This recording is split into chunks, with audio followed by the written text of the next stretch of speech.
grade Trump on China so far? How's he doing? What do you think? This is your questions I really hate answering. Why? Because you don't grade people? Well, I'm basically a social democrat, and we're gentle, and we have... So you grade on a curve? No. We basically have a seminar and talk to your parents. Hi, I'm Ian Bremmer, and welcome to the GZERO World podcast. I'm host of the weekly show GZERO World on public television. In this podcast, we share extended versions of the big interviews from that show. This week, I sit down with Kevin Rudd, president of the Asia Society Policy Institute and former Prime Minister of Australia. Today, I'll ask him about China, North Korea, and the general state of play in Asia. Let's get to it.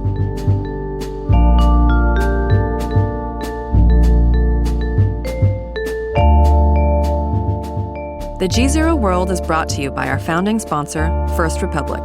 First Republic, a private bank and wealth management company. Imagine a bank without teller lines, where your banker knows your name and its most prized currency is extraordinary client service. Hear directly from First Republic's clients by visiting firstrepublic.com.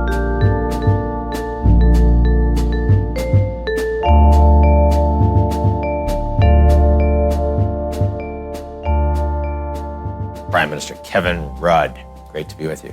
Dr. Bremmer. Yes, indeed. How's life? Life is good, but China's interesting these days. I keep hearing that Xi Jinping is under a little more domestic pressure. How seriously should I take that? Well, the interesting thing is that there's been a commentary published online. By this professor? By Professor Xu, ex-Xu, Professor of Law at Tsinghua University, which is a very direct, in-your-face criticism of Xi Jinping personally, and an in-your-face criticism of the current conduct of the Chinese Communist Party. So what has got all of us scratching our heads who watch these things professionally is how come it's stayed up now for more than a week? Usually that would be not shared. Yeah, very rapidly these dissenting opinion pieces online would be vaporized in one form or another. But it's also in the week when the leadership retreats to the beach, Beidaihe, a place I've been to over the years, not to be recommended as a normal beach resort, but they've been doing it since the 50s. That's where the entire leadership go to chew the fat on what's happening for the year ahead in Chinese politics. So this occurs on the eve of that. So to your question, how much pressure is Xi under? I think some is the answer, and it's certainly a more complex political environment for him than it was 3 months ago. If you were kind of looking at all of the constellation of difficulties that Xi Jinping is presently facing that would lead to this kind of a backlash, how would you rank them? What would you tell people to say, here's what I'd really be paying attention to?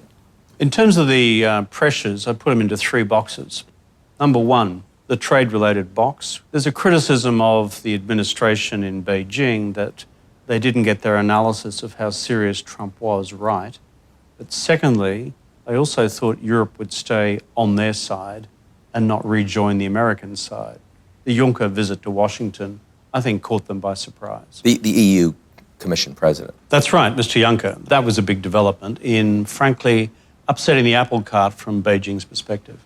Then there's a second box, which is, have you, Xi Jinping, gone too far out there in provoking the United States and the collective West more generally? In other words, have you been poking the bear too much, the bear here being the United States? Mm-hmm. And so, historically, Deng Xiaoping and Jiang Zemin adhered to a different strategy, which was hide your strength, bide your time. In other words, let's not talk about what we might be thinking of doing in the world until we've got all our ducks in a row.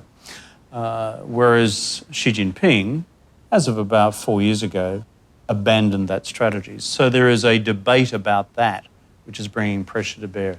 And the final box is a lot of chatter in the Chinese Twitterverse equivalent on Weibo and elsewhere, comes and goes, disappears quickly, about the cult of personality.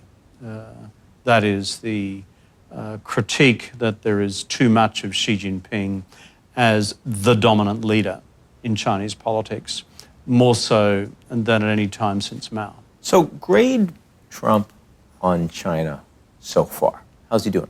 What do you think? This is your questions I really hate answering. Why? Because you don't grade people? Well, I'm basically a social democrat, and we're gentle, and we have... So you grade on a curve? No. We basically have a seminar and talk to your parents and say that you should improve or that you've been misbehaving slightly. I've got to say on the economy stuff, Trump has achieved what none of his predecessors have, which is to focus China's attention on the long-term unacceptability of Chinese mercantilist practices. And you sound a little surprised by that. Of course I am, because the general critique of your president is that he's a bit of a klutz. Well, he might be a bit of a klutz, but on this question of demonstrating to the Chinese that he's not just got a loud mouth talking about stuff on China like during the campaign, but he's actually done stuff. So I give him marks for that. Where I don't yet give him any marks is the lack of coherence as to what the exit strategy is from a trade war once you've declared it and operationalised it. And there's complications there. Chinese face. Do you look at the possibility that this ends, in China's case, with them saying, we don't have any cards left to play. I, Xi Jinping, am in some degree of difficulty personally. Trump ain't going to back down, so I therefore will pull the nationalist card more comprehensively. And where does that then take the entire US-China relationship, including on security questions? That's one scenario we should think through. So tick to Trump in terms of causing the leadership to focus, as they will be for an entire month down by the beach at Beidaihe. Second, though, in terms of what's the landing point, not sure. On the security relationship, I think Chinese policy has not yet been challenged in the South China Sea by the United States to any significant extent. It remains to be seen whether there'll be any change on that score. Where Trump, I think, in the China relationship has given China a lot of encouragement has been the periodic outbreak of frustration on his part toward American allies generally in Asia and in Europe. So if you had to pick Trump or Obama in terms of preferable policy towards China so far, you'd say? I'd say they dealt in different times and different periods of the China relationship. That's terribly diplomatic. No, it sounds like you're saying kind of Trump is surprisingly to you doing a better job on China. No, I'm not saying that. I'm saying that on the economic relationship, his reaction has been so in your face that it's caused an internal debate to emerge in China whether they have gone too far. That's useful. What Obama succeeded in doing, which Trump has failed abysmally on, is getting the Chinese to place one foot on the sticky paper, perhaps an Australian expression, on climate change and get them to Paris and get them to agree to the Paris Accord. Is the sticky paper where large or like spiders get stuck so they don't bite you in the house? Is that what it is? Yeah, a bit like that. You have these bits of sticky stuff around so that the really big challenges for those who suffer from arachnophobia like you get stuck. But in Australia we have such big spiders and they're hairy and they basically can tackle you. Yeah. And then take your carotid artery out. So hence you need that. And Obama had one of those for China. Yeah. Trump does not have a sticky He got the Chinese onto that sticky paper on climate. Yeah. Okay. And climate, given that China is the world's largest emitter, is important for all of us. So tick to the Obama administration on that one. Where might we be surprised? Where are the big opportunities where suddenly there's going to be a flip, there's going to be a change? The New York Times head story that hasn't been written yet where you say, wow, I had no idea the Chinese would do that. Well, the one that's always caused me to think in terms of an American reaction will be when China reaches a tipping point in its net economic influence in Central America and the Caribbean. In other words, on your doorstep. Historically, as far as America's other neighbours, the pesky Canadians to your north and the Mexicans to your south, Neither of those have had particularly close relationships with China. But where does that fit within Chinese grand strategy? Well, if you Americans are going to give us a whole lot of trouble on our doorstep by continuing to be the power metropolitan in Asia, in countries which border the People's Republic of China, then we won't be nearly as provocative in terms of being militarily upfront, directed in your face. But don't be surprised if we become the indispensable economic power of every single country within the Caribbean and Central America while you guys are not watching, including Mexico. How far do you think the Chinese government presently thinks in terms of a global role? How much of the world they want to be able to determine? Well, those are two different questions. I mean, I think if you look carefully at what Xi Jinping has said most recently at the Foreign Policy Work Conference of the party only a couple of months ago in Beijing, the very significant change in Chinese language is this.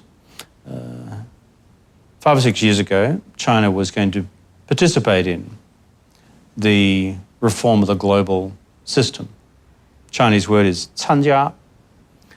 Then a few years on, China would help guide the reform of the global system. 引导 is the Chinese verb. 2 months ago, it became China will lead the reform of the global system. 领导. This is a very significant linguistic transformation given that China speaks through these sorts of formulations as a one-party state. On the more hard-edged geopolitical point, which is the core of your question, China's mission is to have a role in wider East Asia where they are capable of singularly influencing events in the direction compatible with China's core national interests, because they see this as their natural strategic hemisphere. So the Americans must leave at some point. It's been quite plain from Chinese declaratory policy for decades that they want to see the end of US alliances. They don't see a future for the United States in the region in a geostrategic sense. As for the rest of the world, I think the Chinese template is not that. The Chinese template is to be the indispensable economic partner of the rest of the world, so that when matters arise in other regions of the world or other global councils, there's always this economic lever to pull and saying, hey, by the way, you do know that we're pretty important to you. You wouldn't want to make life too difficult for us. So I think it's kind of at those 3 levels: the immediate 14 neighbouring states and wider East Asia, where China has a definitive view that it doesn't wish to be messed with in terms of its core interests, and therefore will apply maximum over time geostrategic leverage. To the other continents, Europe, the Latin Americas of the world, North America, Africa, the Middle East, they wish to be the indispensable partner, so that when the issue arises, if it does, then you pull in the favour. And then there's the global order reform questions, the rules of the system, where they're active. So despite all of the challenges that Xi Jinping is experiencing, headwinds today inside China, as a country, are you more confident about China today than you were a couple of years ago? About the same? Confident of China... Capacity going forward.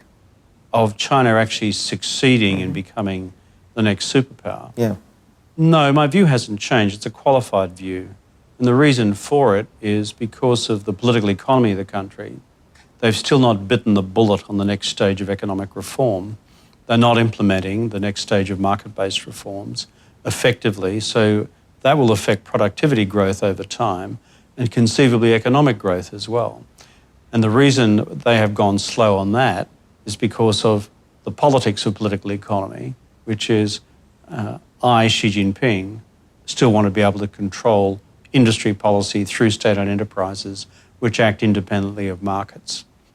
So I think the big strategic problem China faces in realising its dream, apart from the usual list of environmental constraints and some civil unrest and the rigidity of a one-party state, is the core question of having thus far, 6 years into his administration, gone really slow on the reform blueprint that was laid out for them in 2013. Kevin Rudd, thank you very much. Good to be with you, Dr. Bremer. If you like what you've seen, check us out at gzeromedia.com. See you next week. The GZERO World is brought to you by our founding sponsor, First Republic. First Republic, a private bank and wealth management company. Imagine a bank without teller lines, where your banker knows your name and its most prized currency is extraordinary client service. Hear directly from First Republic's clients by visiting firstrepublic.com.